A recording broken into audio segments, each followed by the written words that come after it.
Hello everyone, so hi, this is Saurabh Raina. इस video में हम बात करेंगे biotechnology and its application chapter की। इस चैप्टर के हम लास्ट 10 इयर्स के सीबीएसई बोर्ड के पीवाईक्यू सॉल्व करेंगे। सबसे पहले हम बात करेंगे very short answer type question. ये 1 मार्क्स के क्वेश्चन है। क्वेश्चन नंबर 1 है, what are transgenic animals, give an example. 2016 का क्वेश्चन है। ट्रांसजेनिक एनिमल्स क्या होते हैं, हमें एग्जांपल बताना है। Transgenic animals are those animals which contain a foreign gene in their genome. तो इनके जीनोम में ना फॉरेन जीन होता है, मतलब किसी और ऑर्गेनिज्म का जीन प्रेजेंट होता है। Introduce by recombinant DNA technology. तो हम रिकॉम्बिनेंट डीएनए टेक्नोलॉजी से फॉरेन जीन इनके जीनोम में इंट्रोड्यूस कर सकते हैं इन एनिमल्स के, तो इन्हें हम ट्रांसजेनिक एनिमल्स कहते हैं। और most of the transgenic animals होते हैं माइस। तो ट्रांसजेनिक माइस एक एग्जांपल है। रोजी एक ट्रांसजेनिक काऊ है, ये भी एक एग्जांपल है। सेकंड क्वेश्चन है, write the function of CRY1AC gene. ठीक है, हमें इसका फंक्शन पूछा है। CRY1AC gene control cotton bollworm in BT cotton. तो ना हम क्या करते हैं, ये जो जीन होती है ना CRY1AC जीन, इसे ना हम बीटी कॉटन में ना इंट्रोड्यूस करते हैं। एज ए रिजल्ट ये जो कॉटन है ना एक टॉक्सिन प्रोड्यूस करता है, और वो जो टॉक्सिन है ना वो कंट्रोल करता है कॉटन बॉलवर्म्स को। क्वेश्चन नंबर 13 है, व्हाट इज बायोपायरेसी। 2017 का क्वेश्चन है। Biopiracy is the commercial exploitation और patenting of biological resource of a nation by some other organisation और कंपनीज। तो कुछ ऑर्गेनाइजेशन और कुछ कंपनीज क्या कर सकती है, किसी नेशन का बायोलॉजिकल रिसोर्स जो है ना उसे कमर्शियली एक्सप्लॉयट कर सकती है, मतलब उसे यूज कर सकती है और उसके रिसोर्स को पेटेंट कर सकती है अपने नाम पे, without proper authorization from the countries and people concern. ना तो उन्होंने उसके लिए कोई ऑथराइजेशन लिया है कंट्री से, ना तो कंसर्न पीपल से उन्होंने ऑथराइजेशन लिया है। विदाउट कंपनसेटरी पेमेंट, ना तो उनको कोई पैसे दिए हैं बट स्टिल उनके रिसोर्सेज को यूज कर रहे हैं और उसे पेटेंट कर रहे हैं, तो इसे हम बायोपायरेसी कहते हैं। क्वेश्चन नंबर 4 है, write the role of gene CRY1AB। 2020 का क्वेश्चन है। जो CRY1AB जीन है ना ये कंट्रोल करता है corn borer in BT corn. तो इसे ना बीटी कॉर्न में इस जीन को डालते हैं, ये टॉक्सिन प्रोड्यूस करता है और ये कंट्रोल करता है कॉर्न बोरर्स को। नेक्स्ट है शॉर्ट आंसर टाइप क्वेश्चन। ये 2 या 3 मार्क्स के क्वेश्चन है। क्वेश्चन नंबर 5 है, what is GMO, list any 5 possible advantage of GMO to a farmer. 2016 का क्वेश्चन है, 3 मार्क्स का क्वेश्चन है। बैक्टीरिया, फंगाई, प्लांट और animal whose gene have been altered by manipulation are called as genetically modified organism। Suppose हमारे पास bacteria, fungi, plant और animal है, इसमें हम ना जीन ऑफ इंटरेस्ट डाल सकते हैं जेनेटिक इंजीनियरिंग से, तो इसे हम बोलते हैं मैनिपुलेशन करना। और जो ये ऑर्गेनिजम्स बनते हैं इन्हें हम जेनेटिकली मॉडिफाइड ऑर्गेनिजम्स और GMO कहते हैं। नेक्स्ट है, हमें एडवांटेज बताना है GMO का फार्मर को। सबसे पहले है, it made crop more tolerant to abiotic stress. जो प्लांट है ना और जो क्रॉप है अब वो सरवाइव कर सकता है एबायोटिक स्ट्रेस, जैसे कोल्ड में, ड्रॉट में, हाई सॉल्ट कंसंट्रेशन अगर सॉइल में है या हीट में वो टॉलरेट कर सकता है। It reduce the reliance on chemical pesticide. तो केमिकल पेस्टिसाइड में जो डिपेंडेंस है वो कम है क्योंकि हम पेस्ट रेजिस्टेंट क्रॉप बना सकते हैं। It help reduce post harvest loss. जो पोस्ट हार्वेस्ट लॉस है उसको रिड्यूस करने में ये यूजफुल है। फोर्थ है, it increase the efficiency of mineral usage by plant. जो प्लांट है ना वो एफिशिएंटली जो सॉइल के मिनरल्स है उसे यूज करते हैं। This prevent early exhaustion of fertility of soil. जो फर्टिलिटी ऑफ सॉइल है वो जल्दी एग्जॉस्ट नहीं होती, जल्दी खत्म नहीं होती, वो ज्यादा देर तक रहती है। फिफ्थ पॉइंट है, it enhance the nutritional value of food. तो जो फूड की न्यूट्रिशनल वैल्यू है उसे इनहांस कर सकते हैं, जैसे गोल्डन राइस है ना ये इनरिच होता है विटामिन A में। क्वेश्चन नंबर 6 है, what are cry proteins, with the help of suitable example explain how it act as biological pesticide. 2022 का क्वेश्चन है, 3 मार्क्स का क्वेश्चन है। सबसे पहले जो क्राई प्रोटीन है ना एक टॉक्सिक क्रिस्टल प्रोटीन है और इसे इंकोड करता है जीन क्राई जीन। और ये जो प्रोटीन है ना क्राई प्रोटीन ये टॉक्सिक होता है सर्टेन इंसेक्ट को, और ये प्रोड्यूस करता है एक बैक्टीरिया जिसे बैसिलस थ्यूरेंजेंसिस कहते हैं। और इस बैक्टीरिया में ये जो प्रोटीन है वो इनएक्टिव फॉर्म में होता है। Activation of cry protein take place when ingested by insect, और अगर इस प्रोटीन को ना इंसेक्ट्स ने खा लिया तो ये एक्टिवेट हो जाता है due to alkaline pH of the gut, क्योंकि उनका गट का पीएच क्या होता है, एल्कलाइन हो जाता है और ये प्रोटीन टॉक्सिक हो जाता है। The toxin bind to the surface of the mid epithelium of the gut, ये ना बाइंड करता है mid epithelium of the gut of insect, और यह वहां पे ना ये पोर्स क्रिएट करता है, finally cause death of insect, जो जिससे डेथ हो जाती है इंसेक्ट की। BT toxin genes are isolated from the bacillus thuringiensis, हम क्या कर सकते हैं, जो ये टॉक्सिक जीन्स है ना क्राई जीन्स, हम बैसिलस थ्यूरेंजेंसिस से ये आइसोलेट करेंगे, इनकॉर्पोरेट करेंगे इनटू सेवरल क्रॉप, तो क्रॉप में ये जीन्स हम डाल सकते हैं ताकि क्रॉप क्या प्रोड्यूस करें, ये प्रोटीन प्रोड्यूस कर पाए और अपने आप को इन इंसेक्ट से बचा पाए, जैसे बीटी कॉटन। क्वेश्चन नंबर 7 है, what is gene therapy, name the first clinical case in which it was use, 2014 का क्वेश्चन है, 2 मार्क्स का क्वेश्चन है। Gene therapy is the method of inserting genes, तो इसमें ना हम जीन्स को इंसर्ट करते हैं in an individual cell and tissue, individual cell या टिश्यू में हम जीन्स को इंसर्ट कर सकते हैं to cure various genetic disorder, जिससे जेनेटिक डिसऑर्डर क्योर कर पाए। It is use to replace a defective gene, तो इसमें डिफेक्टिव जीन को हम रिप्लेस कर सकते हैं विद फंक्शनल वन, मतलब फंक्शनल जीन से।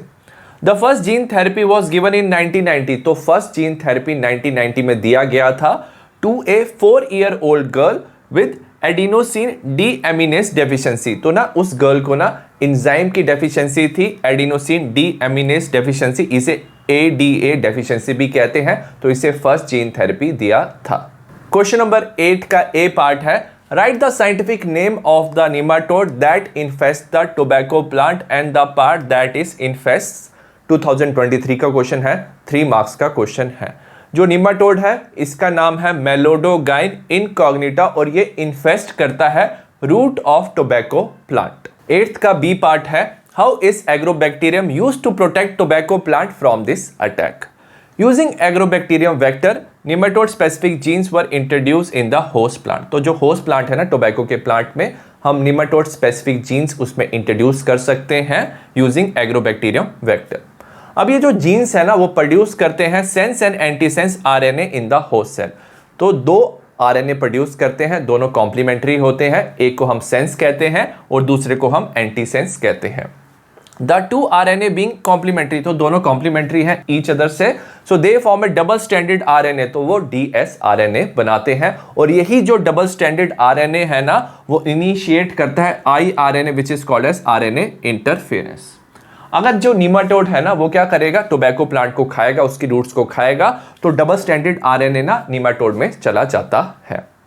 अब निमाटोड में भी क्या होता है, उसका mRNA होता है, वो क्या करता है, अपने आप को एक्सप्रेस करता है, ट्रांसलेशन करता है, कोई प्रोटीन बनाता है जो उसके लिए काफी इंपॉर्टेंट होता है। और ये जो डबल स्टैंडर्ड RNA है वो क्या करता है, इंटरफेयर करता है और ब्लॉक कर देता है ट्रांसलेशन। किसकी ट्रांसलेशन ब्लॉक कर देता है, वो इंपॉर्टेंट mRNA की ऑफ द निमाटोड, ठीक है, और silence the mRNA of the nematode. अब क्या होता है, जो mRNA है वो ठीक से काम नहीं कर पाता निमाटोड का, क्योंकि जो dsRNA है उसे ब्लॉक कर दिया, इंटरफेयर कर दिया, इसे हम साइलेंस भी कहते हैं।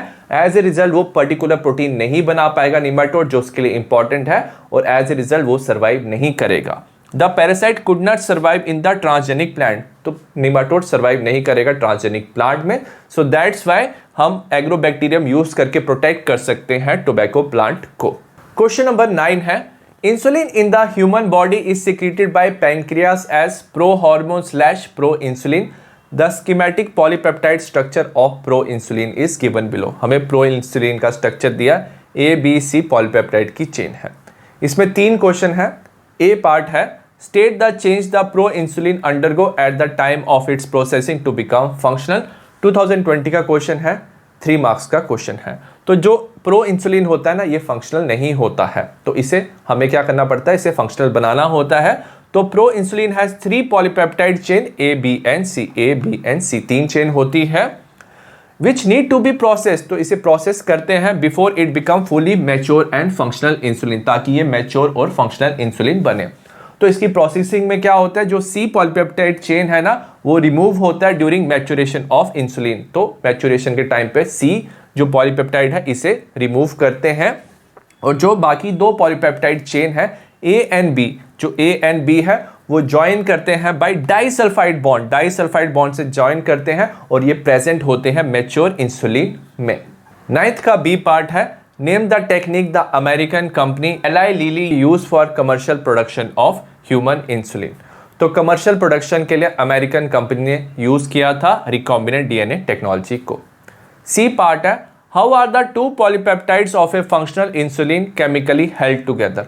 फंक्शनल इंसुलिन में हमें पता है जो मैच्योर इंसुलिन है उसमें दो पॉलीपेप्टाइड्स होते हैं ए एंड बी और वो हेल्ड करते हैं by disulphide bond. Question number 10 है, What are transgenic animals? How was the first transgenic cow found to be more useful than the normal cow for human?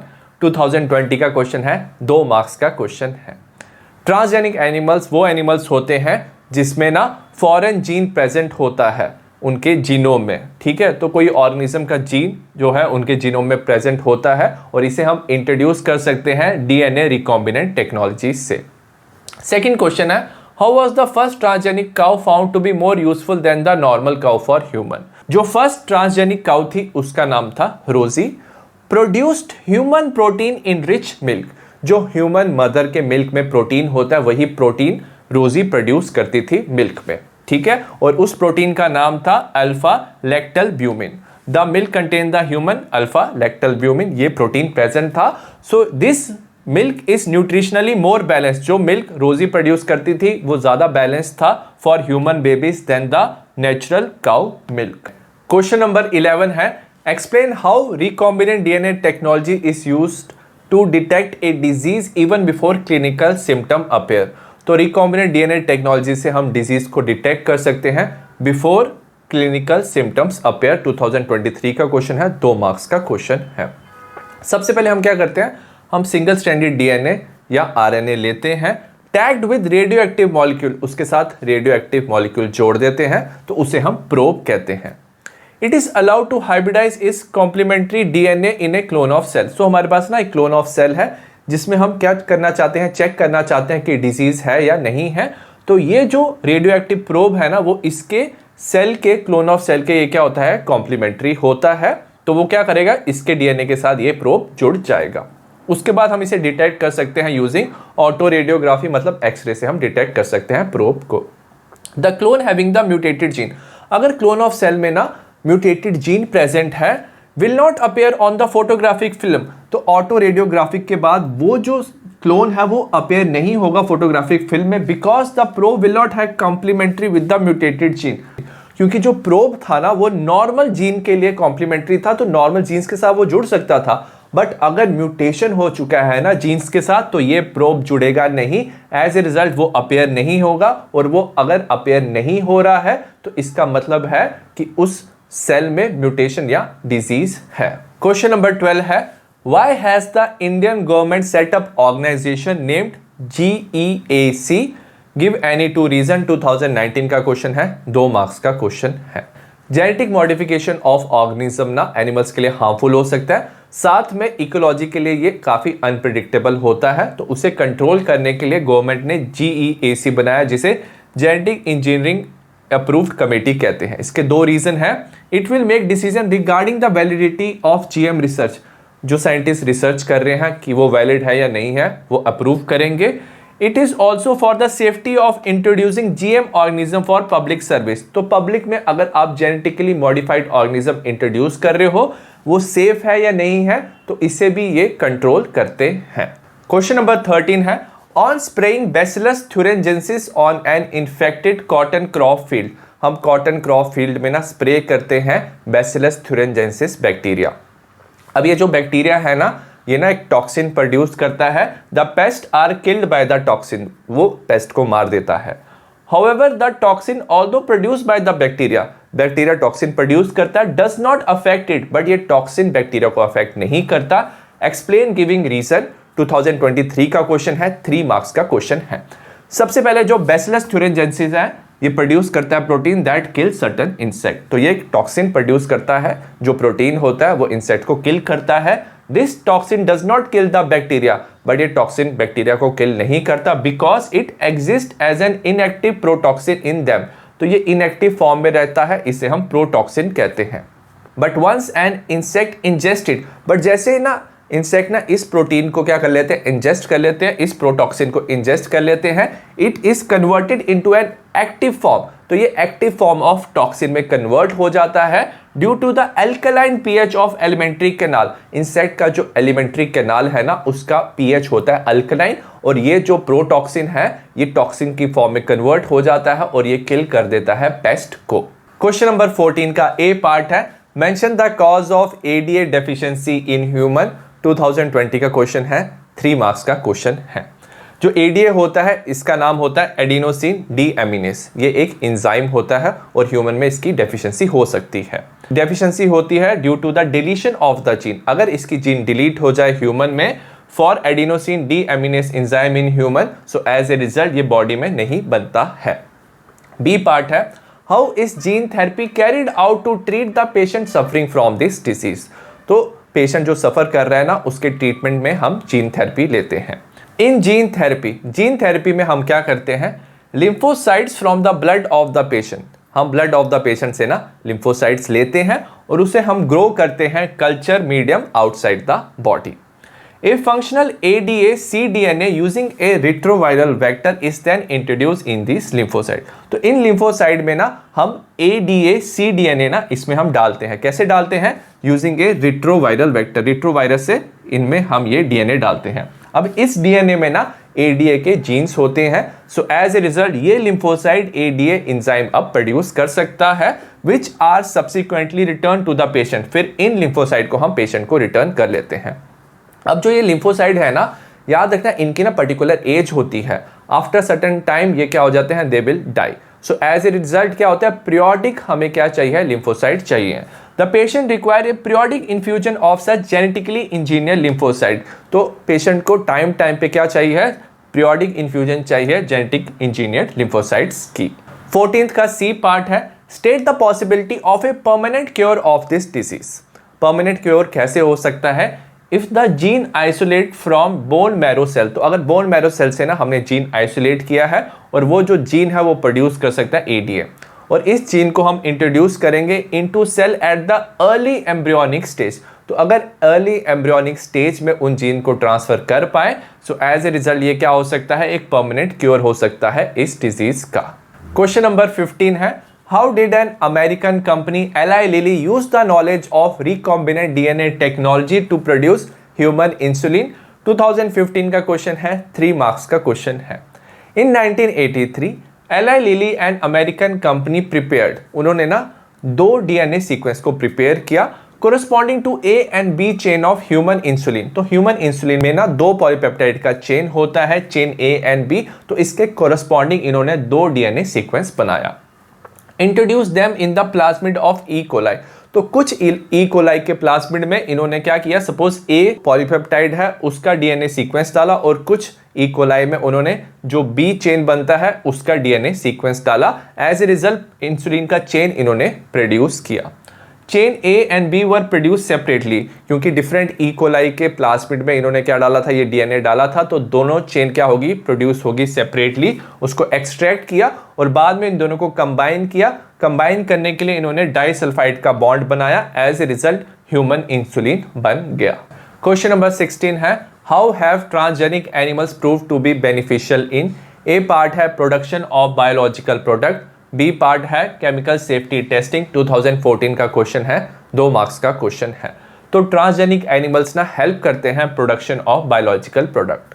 Transgenic animals that produce useful biological product can be created by the introduction of the DNA segment, तो उनमें ना हम DNA segment introduce कर सकते हैं, jeans introduce कर सकते हैं जो कोड करते हैं पर्टिकुलर प्रोडक्ट के। जैसे एक ह्यूमन प्रोटीन है अल्फा 1 एंटीट्रिप्सिन, तो इसके हम जीन्स ना ट्रांसजेनिक एनिमल्स में सपोज हमने इंट्रोड्यूस किया तो वो ये प्रोटीन प्रोड्यूस कर सकते हैं जो यूज्ड होते हैं ट्रीटमेंट ऑफ एम्फीसीमा में। बी है chemical safety testing. Transgenic animals are being made that carry gene which make them more sensitive to toxic substance than non transgenic animals. तो हम ट्रांसजेनिक एनिमल्स में ना एक ऐसी जीन्स डालते हैं जिससे वो ज़्यादा सेंसिटिव हो जाते हैं टॉक्सिक सब्सटेंस के लिए। They are expose to the toxic substance, तो उसे हम एक्सपोज करते हैं टॉक्सिक सब्सटेंस से, एंड इफेक्ट्स आर स्टडी, और जो भी इफेक्ट्स हैं वो हम स्टडी कर रहे हैं। उनकी सेंसिटिविटी इंक्रीज करने से क्या होता है, जो भी वो इफेक्ट शो करेंगे वो फास्टर शो करेंगे, so that's why they are used for chemical safety testing. Question number 17 है, name the Indian crop variety for which in 1997 an American company got patent right. तो एक इंडियन क्रॉप वेराइटी के लिए ना American company ने उसका patent ले लिया through the US patent and trademark office. Why did the company claim it to be an invention. तो वो जो कंपनी था उसने वो क्लेम किया कि ये उनकी इन्वेंशन और नोवेलिटी, मतलब ये उनकी नई वेराइटी है। 2021 का क्वेश्चन है, 2 मार्क्स का क्वेश्चन है। In 1997 an American company got patent right on basmati rice. तो उन्होंने पेटेंट लिया बासमती राइस के लिए through the US patent and trademark office. जब उन्होंने उसका पेटेंट लिया, this allow the company to sell and new variety of basmati, जो जिससे वो क्या कर सकते थे, न्यू वेराइटी ऑफ बासमती वो सेल कर सकते थे यूएस में और अब्रॉड में। This new variety of basmati had actually been derived from, but ये एक्चुअली डिराइव किया गया था इंडियन फार्मर वेराइटी, जो इंडियन फार्मर की वेराइटी उससे डिराइव किया गया था। Indian basmati was crossed with, तो उन्होंने इंडियन बासमती को क्रॉस किया था विद सेमी ड्वार्फ वेराइटी, और उसको उन्होंने कह दिया कि ये उनकी इन्वेंशन है और नोवेलिटी मतलब उनकी ये नई वेराइटी है। क्वेश्चन नंबर 18 का ए पार्ट है, mention 2 disadvantage of enzyme replacement therapy to treat ADA deficiency. 2016 का क्वेश्चन है, 2 मार्क्स का क्वेश्चन है। 2 डिसएडवांटेज है। पहला है it does not eradicate the disease, तो डिजीज को परमानेंटली क्योर नहीं करता। Requirement of repeated dose of the enzyme, और एंजाइम की ना रिपीटेड डोज चाहिए after certain period of time, और इसकी वजह से ये काफ़ी एक्सपेंसिव हो जाता है। बी क्वेश्चन है, state the initiative taken by the Indian government against biopiracy. तो अगेंस्ट बायोपायरेसी इंडियन गवर्नमेंट ने कुछ इनिशिएटिव लिया है।